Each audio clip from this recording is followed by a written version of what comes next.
never mistake the way you give me my faith. My body feels safe in your hands. Feel me fully face. I'm light as a fire that I'm letting you escape. The stars still remember the fall to our fate. I don't wanna wait. Every single part of me in flames. Tell me how it tastes. Let me be the harmony you crave.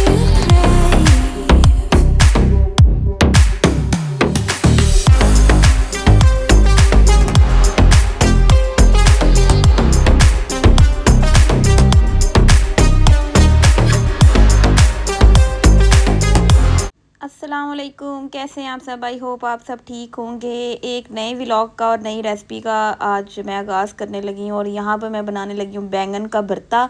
मेरे पास 2 बैंगन पड़े हुए थे, 2 मैंने टमाटर ले लिए, 2 अदद हरी मिर्चें और 3 से 4 जुवे लहसुन के लिए हैं। और मैं इनको ऐसे कट लगा के इस पर हरी मिर्चें ऐड करूँगी और लहसुन, और इनको मैं ग्रिल करूँगी। और ਪੁਰਾਣੇ ਵਕਤਾਂ 'ਚ ਮੈਨੂੰ ਯਾਦ ਹੈ ਸਾਡੀਆਂ ਦਾਦੀਆਂ ਨਾਨੀਆਂ ਇਹ ਭਰਤਾ ਬਣਾਉਂਦੀਆਂ ਸੀ ਨਾ, ਉਹ ਪਿੰਡ 'ਚ ਤੰਦੂਰ ਹੁੰਦੇ ਸੀ ਅਤੇ ਤੰਦੂਰ ਜਾਂ ਉਹ ਮਿੱਟੀ ਦਾ ਚੁੱਲ੍ਹਾ ਹੁੰਦਾ ਸੀ ਨਾ, ਉਹਦੇ 'ਚ ਜਿਹੜਾ ਗਰਿਲ ਹੁੰਦੀ ਸੀ ਨਾ ਚੀਜ਼, ਉਹ ਬਹੁਤ ਮਜ਼ੇ ਦੀ ਲੱਗਦੀ ਸੀ। ਹੁਣ ਕੀ ਕਰੀਏ, ਪ੍ਰਦੇਸ਼ 'ਚ ਜਿਹੜਾ ਹੈ ਹੁਣ ਸਾਡੇ ਕੋਲ ਜੋ ਚੀज़ अवेलेबल है, मेरे पास चूल्हा था और मैंने चूल्हे के ऊपर किया। ਤੇ ਤੁਹਾਡੇ ਕੋਲ ਤੁਸੀਂ ਚਾਹੋ ਤੇ ਇਹਨੂੰ ਜੇ ਤੁਹਾਡੇ ਕੋਲ ਤੰਦੂਰ ਹੈ, ਮਿੱਟੀ ਦਾ ਚੁੱਲ੍ਹਾ ਹੈ, ਕੋਇਲੇ ਦੇ ਉੱਪਰ ਜਿਹੜਾ ਕਰੋਗੇ ਉਹ ਗਰਿਲ ਦਾ ਮਜ਼ਾ ਆਪਣਾ। ਲੇਕਿਨ ਤੁਸੀਂ ਚੁੱਲ੍ਹੇ 'ਤੇ ਵੀ ਕਰ ਲੋਗੇ ਤੇ ਉਹ ਵੀ ਗਰਿਲ ਸਮੋਕ ਦੇ ਕੇ ਉਹ ਵੀ ਬਹੁਤ ਅੱਛਾ ਹੋਏਗਾ। ਤੇ ਮੈਂ ਇਹਨੂੰ ਸਿੰਪਲ ਤਰੀਕੇ ਦੇ ਨਾਲ ਚੁੱਲ੍ਹੇ 'ਤੇ ਕੀਤਾ। ਕੁਛ ਲੋਕ ਇਹਦੇ 'ਤੇ ਫੋਇਲ ਪੇਪਰ ਚੜ੍ਹਾ ਕੇ ਵੀ ਇਹਨੂੰ ਗਰਿਲ ਕਰਦੇ ਨੇ, ਲੇਕਿਨ ਮੈਂ ਡਾਇਰੈਕਟ ਮੇਰੇ ਕੋਲ ਇੱਕ ਸਟੈਂਡ ਸੀ, ਉਹਨੂੰ ਮੈਂ ਚੁੱਲ੍ਹੇ 'ਤੇ ਰੱਖ ਕੇ ਕੀਤਾ। ਇਹ ਜਿਹੜੇ ਬਰੂਨੇ ਮੁਲਕ 'ਚ ਔਰਤਾਂ ਰਹਿੰਦੀਆਂ ਨੇ ਨਾ, ਉਹਨਾਂ ਵਾਸਤੇ ਕਿਹਾ ਜਾਂਦਾ ਹੈ, ਮੇਰੇ ਖਿਆਲ 'ਚ ਪਾਕਿਸਤਾਨ 'ਚ ਜਿਹੜੇ ਲੋਕ ਨੇ ਨਾ, ਉਹ ਇਹ ਸੋਚ ਰੱਖਦੇ ਨੇ ਕਿ ਸ਼ਾਇਦ ਬਰੂਨੇ ਮੁਲਕ ਜਿਹੜੀਆਂ ਔਰਤਾਂ ਰਹਿੰਦੀਆਂ ਉਹ ਵਿਹਲੀਆਂ ਨੇ, ਉਹ ਸਾਰਾ ਦਿਨ ਸੌਂਦੀਆਂ ਨੇ, ਉਹਨਾਂ ਨੂੰ ਕੋਈ ਕੰਮ ਹੀ ਨਹੀਂ, ਉਹਨਾਂ ਨੇ ਕਰਨਾ ਕੀ ਹੈ। ਲੇਕਿਨ ਹਕੀਕਤ 'ਚ ਇਹਨਾਂ ਦੀ ਵੀ ਜ਼ਿੰਦਗੀ ਜਿਹੜੀ ਹੁੰਦੀ ਹੈ, ਔਰ ਇਹਨਾਂ ਦੀ ਜ਼ਿੰਦਗੀ ਜ਼ਿਆਦਾ ਮੁਸ਼ਕਿਲ ਹੁੰਦੀ ਹੈ, ਔਰ ਇਹਨਾਂ ਦੀ ਰੂਟੀਨ ਤੁਹਾਡੇ ਤੋਂ ਜ਼ਿਆਦਾ ਟਫ ਹੁੰਦੀ ਹੈ। ਕਿਉਂਕਿ ਇੱਥੇ ਜਿਹੜੇ ਇਹ ਫੈਮਲੀਜ਼ ਮੈਂ ਦੇਖੀਆਂ ਨੇ, ਔਰਤਾਂ ਦੇਖੀਆਂ ਨੇ, ਉਹਨਾਂ ਨੇ ਆਪਣੇ ਬੱਚਿਆਂ ਨੂੰ ਵੀ ਦੇਖਣਾ ਹੁੰਦਾ, ਬੱਚਿਆਂ ਨੂੰ ਸਕੂਲ ਵੀ ਛੋੜਨਾ ਹੁੰਦਾ, ਬੱਚਿਆਂ ਵਾਸਤੇ ਖਾਣਾ ਵੀ ਬਣਾਉਣਾ ਹੁੰਦਾ, ਘਰ ਨੂੰ ਵੀ ਔਰਗਨਾਈਜ਼ ਕਰਨਾ ਹੁੰਦਾ, ਘਰ ਨੂੰ ਵੀ ਦੇਖਣਾ ਹੁੰਦਾ, ਔਰ ਆਪਣੀ ਡਿਊਟੀ 'ਤੇ ਵੀ ਜਾਣਾ ਹੁੰਦਾ। ਔਰ ਉੱਥੇ ਸਾਨੂੰ ਪਾਕਿਸਤਾਨ 'ਚ ਤਾਂ ਫਿਰ ਸਰਵੈਂਟਸ ਮਿਲ ਜਾਂਦੇ ਨੇ, ਇੱਥੇ ਤੁਹਾਨੂੰ ਹਰ ਕੰਮ ਖੁਦ ਕਰਨਾ ਪੈਂਦਾ। ਤੁਹਾਨੂੰ ਦਾਵਤਾਂ ਵੀ ਖੁਦ ਕਰਨੀਆਂ ਪੈਂਦੀਆਂ, ਖਾਣਾ ਵੀ ਖੁਦ ਤੁਸੀਂ ਹੈਲਪਰ ਵੀ ਖੁਦ ਦੇ। ਔਰ ਕਿਸ ਤਰ੍ਹਾਂ ਔਰਗਨਾਈਜ਼ ਕਰੀਦਾ, ਇਹ ਇੱਥੇ ਦੀ ਜਿਹੜੀ ਲਾਈਫ ਸਟਾਈਲ ਹੈ ਨਾ, ਉਹ ਥੋੜ੍ਹਾ ਟਫ ਹੈ।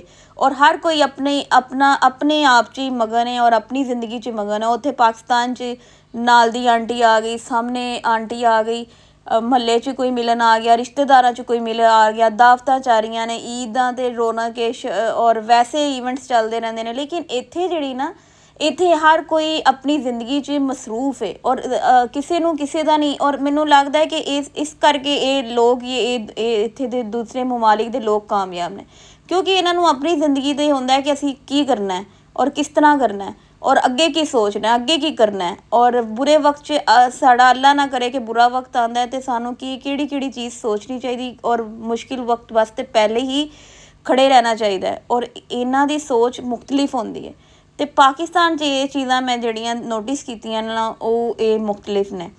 ਇੱਥੇ ਕਿਸੇ ਨੂੰ ਕਿਸੇ ਦੀ ਪਰਵਾਹ ਨਹੀਂ ਹੁੰਦੀ। ਈਵਨ ਨਾਲ ਦਾ ਕੌਣ ਹੈ, ਕਿੱਥੇ ਰਹਿ ਰਿਹਾ, ਕਿੱਥੇ ਜਾ ਰਿਹਾ ਹੈ, ਕੌਣ ਕੀ ਕਰ ਰਿਹਾ ਹੈ, ਹਰ ਕੋਈ ਆਪਣੀ ਜ਼ਿੰਦਗੀ 'ਚ ਮਗਨ ਹੈ। ਹਰ ਕੋਈ ਇੱਕ ਕਾਮਯਾਬੀ ਦੀ ਦੌੜ 'ਚ ਅੱਗੇ ਮਸਰੂਫ ਹੈ, ਕੁਛ ਕਰਨ ਦੀ ਦੌੜ 'ਚ ਮਸਰੂਫ ਹੈ, ਕੋਈ ਬਿਹਤਰ ਮੁਸਤਕਬਲ ਬਣਾਉਣ ਦੀ ਦੌੜ 'ਚ। ਇਹ ਸਾਡਾ ਮੁਲਕ ਕਿਉਂ ਕਾਮਯਾਬ ਨਹੀਂ ਹੈ? ਕਿਉਂਕਿ ਉਹ ਆਪਣੇ ਉੱਪਰ ਤਵੱਜਾ ਨਹੀਂ ਦਿੰਦਾ, ਉਹ ਦੂਸਰੇ ਨੂੰ ਪੁਆਇੰਟ ਆਊਟ ਕਰਦਾ। ਹਰ ਕੋਈ ਦੂਸਰੇ ਨੂੰ ਪੁਆਇੰਟ ਆਊਟ ਕਰਦਾ। ਬਿਹਤਰ ਆਪਣੇ 'ਤੇ ਕੰਮ ਕਰੇ, ਆਪਣੇ 'ਤੇ ਤਵੱਜਾ ਦੇ, ਆਪਣੇ ਆਪ ਨੂੰ ਬਿਹਤਰ ਬਣਾਏ, ਆਪਣੇ ਫਿਊਚਰ ਨੂੰ ਬਿਹਤਰ ਬਣਾਏ। ਅਸੀਂ ਦੂਸਰੇ ਵੱਲ ਵੇਖ ਕੇ ਨਾ ਹਸਦ ਕਰੀਦਾ, ਦੂਸਰੇ ਵੱਲ ਦੇਖ ਕੇ ਪੁਆਇੰਟ ਆਊਟ ਕਰੀਦਾ ਕਿ ਫਲਾਣੇ ਦਾ ਬੱਚਾ ਉੱਪਰ ਕਿਸ ਤਰ੍ਹਾਂ ਚਲਾ ਗਿਆ, ਫਲਾਣੇ ਦਾ ਉਹ ਇਹਨਾਂ ਕੋਲ ਪੈਸਾ ਕਿਸ ਤਰ੍ਹਾਂ ਆ ਗਿਆ। ਲੇਕਿਨ ਅਸੀਂ ਇਹ ਨਹੀਂ ਚਾਹੁੰਦੇ ਕਿ ਅਸੀਂ ਕੋਈ ਐਸਾ ਕਰੀਏ ਕਿ ਸਾਡੇ ਮੁਸਤਕਬਲ 'ਚ ਸਾਡਾ ਕੰਮ ਆਏ। ਹਾਲਾਂਕਿ ਮੁਸਤਕਬਲ ਕਿਸੇ ਨੇ ਨਹੀਂ ਦੇਖਿਆ, ਲੇਕਿਨ ਮੈਨੂੰ ਇਹ ਹੁੰਦਾ ਹੈ ਕਿ ਕੋਈ ਅੱਲਾ ਨਾ ਕਰੇ ਤੁਹਾਡੇ 'ਚ ਇਸ ਤਰ੍ਹਾਂ ਕੋਈ ਬੁਰਾ ਵਕਤ ਆਏ, ਲੇਕਿਨ ਤੁਸੀਂ ਆਪਣੇ ਆਪ 'ਚ ਇਸ ਤਰ੍ਹਾਂ ਦੇ ਸਕਿੱਲਸ ਪੈਦਾ ਕਰੋ ਕਿ ਤੁਹਾਨੂੰ ਨਜ਼ਰ ਆਏ ਕਿ ਅੱਲਾ ਨਾ ਕਰੇ ਕੋਈ ਬੁਰਾ ਵਕਤ ਆਏ, ਅਸੀਂ ਕੁਝ ਕਰ ਸਕੀਏ। ਤੁਹਾਡੇ ਨਾਲ ਗੱਲਾਂ ਕਰਦੇ ਕਰਦੇ ਮੈਂ ਜਿਹੜੇ ਨਾ ਆਪਣੇ ਬੈਂਗਣ, ਟਮਾਟਰ ਅਤੇ ਲਸਣ ਜਿਹੜਾ ਨਾ ਉਹ ਮੇਰਾ ਭੁੱਜ ਗਿਆ ਸੀ। ਤੇ ਦੂਸਰੀ ਤਰਫ ਮੈਂ 2 ਪਿਆਜ਼ ਮੀਡੀਅਮ ਸਾਈਜ਼ ਦੇ ਲਏ, ਉਹਨਾਂ ਨੂੰ ਬਰੀਕ ਬਰੀਕ ਕਟਿੰਗ ਕੀਤਾ ਸੀ। ਨਾਲ ਹੀ ਮੈਂ ਨਾ ਜਿਹੜੇ 2 ਲਸਣ ਗ੍ਰਿਲ ਕੀਤੇ ਸੀ ਉਹਨਾਂ ਨੂੰ ਬਰੀਕ ਬਰੀਕ ਚੋਪ ਕਰਕੇ ਉਹਦੇ ਅੰਦਰ ਐਡ ਕੀਤਾ ਤੇ ਬਾਕੀ ਜਿਹੜਾ ਨਾ ਮੈਂ ਉਹਦੇ ਅੰਦਰ ਮੈਸ਼ ਕਰ ਦਿੱਤਾ ਹੈ ਬੈਂਗਣ, ਟਮਾਟਰ, ਹਰੀ ਮਿਰਚ ਔਰ ਲਸਣ ਨੂੰ। ਇੱਥੇ ਮੈਂ ਡਾਲ ਰਹੀ ਹਾਂ ਲਾਲ ਮਿਰਚ ਪੀਸੀ ਹੋਈ, ਥੋੜੀ ਜਿਹੀ ਹਲਦੀ, ਥੋੜੀ ਜਿਹੀ ਕੁੱਟੀ ਮਿਰਚ, ਨਮਕ, ਥੋੜੀ ਜਿਹੀ ਕਾਲੀ ਮਿਰਚ ਪੀਸੀ ਹੋਈ, ਸੁੱਕਾ ਧਨੀਆ ਮੈਂ ਇਹਦੇ 'ਚ ਡਾਲਿਆ, ਥੋੜਾ ਜਿਹਾ ਜ਼ੀਰਾ ਐਡ ਕਰਾਂਗੀ ਔਰ ਮੈਂ ਇਹਦੇ 'ਚ ਨਾ ਥੋੜੀ ਜਿਹੀ ਕਲਵੰਜੀ ਵੀ ਐਡ ਕਰਾਂਗੀ। ਕੁਝ ਲੋਕ ਨਾ ਇਹਦੇ 'ਚ ਇਮਲੀ ਦਾ ਇਸਤੇਮਾਲ ਕਰਦੇ ਨੇ ਖੱਟਾ ਕਰਨ ਵਾਸਤੇ, ਲੇਕਿਨ ਮੈਂ ਐਂਡ 'ਤੇ ਲੈਮਨ ਦਾ ਯੂਜ਼ ਕਰਾਂਗੀ। ਔਰ ਇਹ ਇੰਨੀ ਮਜ਼ੇ ਦੀ ਰੈਸਪੀ ਬਣੀ ਸੀ ਨਾ, ਤੁਸੀਂ ਇਹਨੂੰ ਜ਼ਰੂਰ ਟਰਾਈ ਕਰੋ ਆਪਣੇ ਘਰ 'ਚ। ਤੇ ਇਹਦਾ ਟੇਸਟ ਵਾਕਈ ਬਹੁਤ ਡਿਫਰੈਂਟ ਸੀ, ਇਹ ਸਮੋਕ ਟੇਸਟ ਆ ਰਿਹਾ ਸੀ ਬੈਂਗਣ ਦਾ ਔਰ ਬਹੁਤ ਜਲਦੀ ਇਹ ਰੈਸਪੀ ਬਣੀ ਸੀ। ਤੇ ਪਿਆਜ਼ ਨੂੰ ਨਾ ਤੁਸੀਂ ਬਰਾਊਨ ਨਹੀਂ ਕਰਨਾ, ਮੈਂ ਫਰਾਈ ਨਹੀਂ ਕੀਤਾ, ਹਲਕਾ ਨਰਮ ਰੱਖਿਆ ਸੀ। ਔਰ ਇਹ 'ਚ ਮੈਂ ਜਿਹੜਾ ਥੋੜਾ ਜਿਹਾ ਮਸਾਲਾ ਜਿਹੜਾ ਨਾ ਇਹਨੂੰ ਥੋੜਾ ਜਿਹਾ ਭੁੰਨ ਕੇ ਨਾ ਮੈਂ ਇਹਦੇ 'ਚ ਇਹ ਸੁੱਕਾ ਧਨੀਆ ਦਾਦੜ ਕਰਕੇ ਹੱਥ ਦੇ ਨਾਲ ਮੈਂ ਡਾਲਿਆ ਸੀ ਤੇ ਇਹਦੀ ਖੁਸ਼ਬੂ ਬਹੁਤ ਮਜ਼ੇ ਦੀ ਲੱਗਦੀ।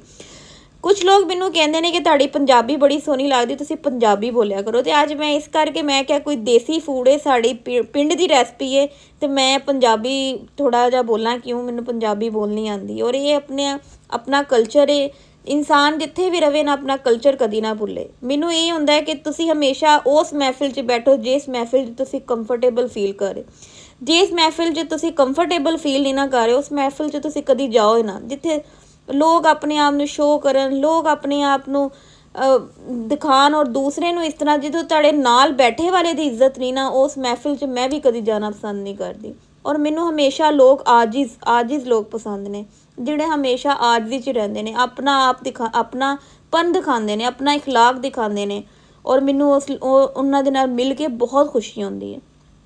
ਇੱਥੇ ਮੈਂ ਥੋੜਾ ਜਿਹਾ ਕਸੂਰੀ ਮੇਥੀ ਐਡ ਕੀਤੀ ਹੈ ਔਰ ਇਹਦੀ ਖੁਸ਼ਬੂ ਮੈਨੂੰ ਕਸੂਰੀ ਮੇਥੀ ਦੀ ਬਹੁਤ ਪਸੰਦ ਹੈ। ਔਰ ਥੋੜਾ ਜਿਹਾ ਮੈਂ 2-3 ਚਮਚ ਦਹੀਂ ਦਾ ਯੂਜ਼ ਕੀਤਾ ਹੈ। ਦਹੀਂ ਜਿਹੜਾ ਨਾ ਉਹ ਮਸਾਲੇ ਦੀ ਸ਼ਾਨ ਹੁੰਦਾ। ਤੁਸੀਂ ਕੋਰਮਾ ਬਣਾ ਲਓ, ਤੁਸੀਂ ਕੜਾਈ ਬਣਾ ਲਓ, ਮੈਨੂੰ ਦਹੀਂ ਬਹੁਤ ਪਸੰਦ ਹੈ ਕਿਉਂਕਿ ਇਹਦੇ ਨਾਲ ਇੱਕ ਕਰੀਮੀ ਟੈਕਸਚਰ ਆਉਂਦਾ। ਇੱਥੇ ਮੈਂ ਗਾਰਨਿਸ਼ਿੰਗ ਕਰਨ ਵਾਸਤੇ ਬਰੀਕ ਬਰੀਕ ਅਦਰਕ ਕੱਟੀ, ਪੁਦੀਨਾ, ਧਨੀਆ ਔਰ ਇੱਥੇ ਮੈਂ ਲੈਮਨ ਸਕਵੀਜ਼ ਕਰ ਰਹੀ ਹਾਂ। ਜਿਹੜਾ ਲੈਮਨ ਦਾ ਫਲੇਵਰ ਆਇਆ ਨਾ ਇਹਦੇ 'ਚ, ਮੈਂ ਤੁਹਾਨੂੰ ਦੱਸ ਨਹੀਂ ਸਕਦੀ, ਬਹੁਤ ਡਿਫਰੈਂਟ ਫਲੇਵਰ ਸੀ। ਔਰ ਇਹਦੇ 'ਚ ਮੈਂ ਕਲਵੰਜੀ ਵੀ ਯੂਜ਼ ਕੀਤੀ ਹੈ। ਜੇ ਤੁਹਾਡੇ ਕੋਲ ਰਾਏ ਦਾਣਾ ਹੈ ਤੁਸੀਂ ਰਾਏ ਦਾਣਾ ਵੀ ਯੂਜ਼ ਕਰ ਸਕਦੇ ਹੋ। ਔਰ ਮੈਂ ਇਹ ਲੈਮਨ ਸਕਵੀਜ਼ ਕੀਤਾ ਤੇ ਇਹਨੂੰ 5 ਮਿੰਟ ਵਾਸਤੇ ਜਿਹੜਾ ਨਾ ਮੈਂ ਹਾਲੇ ਹੋਰ ਭੁੰਨਾਂਗੀ। ਔਰ ਇੱਥੇ ਮੈਂ ਗਰਮ ਮਸਾਲਾ ਜਿਹੜਾ ਨਾ ਉਹ ਪੀਸਿਆ ਹੋਇਆ ਡਾਲਿਆ ਔਰ ਇੱਥੇ ਹਰਾ ਧਨੀਆ, ਪੁਦੀਨਾ ਔਰ ਬਰੀਕ ਬਰੀਕ ਜਿਹੜਾ ਨਾ ਮੈਂ ਅਦਰਕ ਜਿਹੜਾ ਨਾ ਉਹਦੀ ਗਾਰਨਿਸ਼ਿੰਗ ਕੀਤਾ ਤੇ 5 ਮਿੰਟ ਵਾਸਤੇ ਮੈਂ ਹਾਲੇ ਇਹਨੂੰ ਦਮ 'ਤੇ ਰੱਖਾਂਗੀ। ਔਰ ਇੰਨੀ ਦੇਰ ਤੱਕ ਮੈਂ ਸੋਚਿਆ ਕਿ ਮੈਂ ਨਾਲ ਆਟਾ ਗੁੰਨਾਂ ਤੇ ਆਟਾ ਗੁੰਨਦੇ ਹੋਏ ਨਾ ਮੈਨੂੰ ਮੇਰੀ ਅੰਮੀ ਦੀ ਉਹ ਗੱਲ ਯਾਦ ਆਈ, ਆਟਾ ਐਸਾ ਗੁੰਨੋ ਕਿ ਉਹਨੂੰ ਮੁੱਕੀ ਚੰਗੀ ਤਰ੍ਹਾਂ ਦਿਓ। ਇਹ ਮੇਰੀ ਨਾਨੀ ਅੰਮਾ ਜਿਹੜਾ ਨਾ ਅੱਲਾ ਪਾਕ ਉਹਨਾਂ ਜਨਤ ਦੋਸਤ ਜਗ੍ਹਾ 'ਤੇ ਅਕਸਰ ਮੈਂ ਉਹਨਾਂ ਨੂੰ ਆਟਾ ਗੁੰਨਦੇ ਦੇਖਿਆ ਸੀ ਤੇ ਉਹ ਕਹਿੰਦੇ ਸੀ ਮੁੱਕੀ ਚੰਗੀ ਦੇਵੋ ਫਿਰ ਰੋਟੀ ਸੋਹਣੀ ਪੱਕਦੀ ਹੈ। ਔਰ ਜਦੋਂ ਮੈਂ ਕਿਉਂਕਿ ਮੈਨੂੰ ਨੋਰਮਲੀ ਜਦੋਂ ਮੈਂ ਜੋਬ 'ਤੇ ਜਾਂਦੀ ਸੀ ਬਹੁਤ ਘੱਟ ਹੀ ਸ਼ਾਜ਼ੋ ਨਾਦਰ ਹੀ ਮੈਂ ਕਦੀ ਆਟਾ ਗੁੰਨਦੀ ਸੀ ਜਾਂ ਬਰਤਨ ਵਗੈਰਾ ਕਦੀ ਵਾਸ਼ ਕੀਤੇ ਹੋਣਗੇ। ਤੇ ਲੇਕਿਨ ਮੈਨੂੰ ਨਾ ਘਰ ਦੀ ਰੋਟੀ ਖਾਣ ਦਾ ਬਹੁਤ ਮਜ਼ਾ ਆਉਂਦਾ। ਮੈਨੂੰ ਬਾਜ਼ਾਰੀ ਰੋਟੀ ਨਹੀਂ ਇੰਨੀ ਅੱਛੀ ਲੱਗਦੀ ਤੇ ਮੈਂ ਖੁਦ ਆਟਾ ਗੁੰਨਦੀ ਹਾਂ ਤੇ ਮੁੱਕੀ ਜਦੋਂ ਮੈਂ ਦਿੰਦੀ ਹਾਂ ਨਾ ਤਾਂ ਮੈਨੂੰ ਆਪਣੀ ਮਾਂ ਦੀ ਹਾਲੀ ਹੋਰ ਮੁੱਕੀ ਦੇ ਫਿਰ ਰੋਟੀ ਅੱਛੀ ਪੱਕੇਗੀ। ਤੇ ਉਹ ਮੈਂ ਮੁੱਕੀ ਦੇ ਸੀ ਤੇ ਮੈਨੂੰ ਗੱਲ ਯਾਦ ਆਉਂਦੀ ਹੈ। ਇਹ ਗੱਲ ਵਾਕਈ ਹੈ ਕਿ ਪਰਦੇਸੀ ਧੀਆਂ ਜਿਹੜੀਆਂ ਨਾ ਜਦੋਂ ਪਰਦੇਸ 'ਚ ਜਾਂਦੀਆਂ ਉਹਨਾਂ ਨੂੰ ਆਪਣੇ ਵਾਲਦੈਨ ਬਹੁਤ ਯਾਦ ਆਉਂਦੇ ਨੇ ਔਰ ਆਪਣਾ ਪਿਛਲਾ ਕਦੀ ਉਹ ਇਨਸਾਨ ਭੁੱਲ ਹੀ ਨਹੀਂ ਸਕਦਾ। ਇਹ ਸ਼ਾਦੀ ਤੋਂ ਬਾਅਦ ਸ਼ਾਇਦ ਫੀਲਿੰਗਸ ਇਨਸਾਨ ਦੀਆਂ ਹੋਰ ਹੁੰਦੀਆਂ ਨੇ ਕਿ ਤੁਹਾਨੂੰ ਇਹ ਚੀਜ਼ਾਂ ਜਿਹੜੀਆਂ ਨਾ ਵੱਡਿਆਂ ਦੀਆਂ ਯਾਦ ਆਉਂਦੀਆਂ। ਜਦੋਂ ਤੁਸੀਂ ਕੋਲ ਹੁੰਦੇ ਨਾ ਤੁਸੀਂ ਕਹਿੰਦੇ ਨੇ ਕਿ ਵੱਡੇ ਪਤਾ ਨਹੀਂ ਹਰ ਟਾਈਮ ਤੁਹਾਨੂੰ ਕਿਉਂ ਕਹਿੰਦੇ ਰਹਿੰਦੇ, ਕੀ ਕਹਿੰਦੇ ਰਹਿੰਦੇ ਨੇ। ਤੇ ਮੈਨੂੰ ਫਿਰ ਬਾਅਦ 'ਚ ਇਨਸਾਨ ਨੂੰ ਅਹਿਸਾਸ ਹੁੰਦਾ ਕਿ ਜੋ ਵੱਡੇ ਕਹਿੰਦੇ ਨੇ ਨਾ ਉਹ ਸਹੀ ਕਹਿੰਦੇ ਨੇ। ਇੱਥੇ ਆਟਾ ਮੇਰਾ ਗੁੰਨ ਗਿਆ ਸੀ ਤੇ ਮੈਂ ਇਹਨੂੰ ਥੋੜ੍ਹੀ ਦੇਰ ਵਾਸਤੇ ਫਰਿੱਜ 'ਚ ਰੱਖ ਲਿਆ। ਨਾਲ ਹੀ ਸਾਲਨ ਮੇਰਾ ਜਿਹੜਾ ਨਾ ਉਹ ਬਹੁਤ ਮਜ਼ੇ ਦੀ ਖੁਸ਼ਬੂ ਆ ਰਹੀ ਸੀ ਔਰ ਬਹੁਤ ਮਜ਼ੇ ਦਾ ਇਹ ਸਾਲਨ ਸੀ। ਹੁਣ ਮੈਂ ਪੰਜਾਬੀ ਸ਼ਾਇਦ ਜ਼ਿਆਦਾ ਹੀ ਬੋਲ ਲਈ ਹੈ, ਸ਼ਾਇਦ ਕੁਝ ਲੋਕ ਪੰਜਾਬੀ ਸਮਝ ਵੀ ਨਾ ਪਾ ਰਹੇ ਹੋਣ ਔਰ ਮੈਂ ਇਸ ਕਰਕੇ ਸੋਚਿਆ कि मैं थोड़ा जो उर्दू च दस देवां कि ये मैंने बैंगन का भरता बनाया और इसका फ्लेवर वाकई बहुत मज़े का था और इसकी खुशबू भी बहुत अच्छी सी। आप बैंगन, हरी मिर्च और लहसुन को अच्छे से उनके ग्रिल करें। ग्रिल करने के बाद आप उनको मैश करें। मैश करने के बाद प्याज को चॉप करें। चॉप करने के बाद मैंने उसको हल्का सा फ्राई किया, आपने ब्राउन नहीं करने। और उनको मैश किए हुए उसमें मसाले ऐड करके मैश किए हुए बैंगन और टमाटर और लहसुन को उसमें बनाएं और उसको अच्छे से भूनें और दही का यूज़ करें, कसूरी मेथी का यूज़ करें, लेमन का यूज़ करें और उसको अच्छे से भूनने के बाद उस पर पुदीने, धनिए और अदरक की गार्निशिंग करें। और ਜਦੋਂ मैं यकीन करो ये भरता बना रही ਸੀ ਨਾ ਨਾਲ ਮੈਨੂੰ ਚਾਟੀ ਦੀ ਲੱਸੀ ਯਾਦ ਆ ਰਹੀ ਸੀ। ਮੈਨੂੰ ਚਾਟੀ ਦੀ ਲੱਸੀ ਬਹੁਤ ਪਸੰਦ ਹੈ। ਕਿਸ ਨੇ ਚਾਟੀ ਦੀ ਲੱਸੀ ਪੀਤੀ ਹੈ ਨਾਲ ਮਿੱਸੀਆਂ ਰੋਟੀਆਂ ਖਾਧੀਆਂ ਨੇ ਪਿੰਡ ਦੀਆਂ, ਉਹ ਮੈਨੂੰ ਬਹੁਤ ਪਸੰਦ ਨੇ। ਔਰ ਮੈਂ ਇੱਥੇ ਵੀ ਹੁੰਦੀ ਹਾਂ ਨਾ ਤੇ ਮੈਨੂੰ ਆਪਣੀ ਪਿੰਡ ਦੀ ਖੁਸ਼ਬੂ ਨਹੀਂ ਭੁੱਲਦੀ। ਮੇਰਾ ਦਿਲ ਕਰਦਾ ਕਿ ਮੈਂ ਉੱਥੇ ਨੱਸ ਜਾਵਾਂ ਕਿਉਂਕਿ ਮੇਰਾ ਬਚਪਨ ਜਿਹੜਾ ਨਾ ਅਸੀਂ ਜਦੋਂ मैं पिंड च जाती सी ना तो वो एक अलग ही चाम होता है, अपनी रौनक ही एक अलग होती है। और इधर जो है ना मैंने इसको खाया, ये वाकई बहुत मज़े का था। आप इस रेसिपी को ट्राई करें और मुझे ज़रूर बताइएगा कि आपको ये मेरी रेसिपी कैसी लगी है। नेक्स्ट टाइम एक नए व्लॉग के साथ, नई वीडियो के साथ, तब तक के लिए अपनी दुआओं में इजाज़त दीजिएगा और रखिएगा। अल्लाह हाफ़िज़।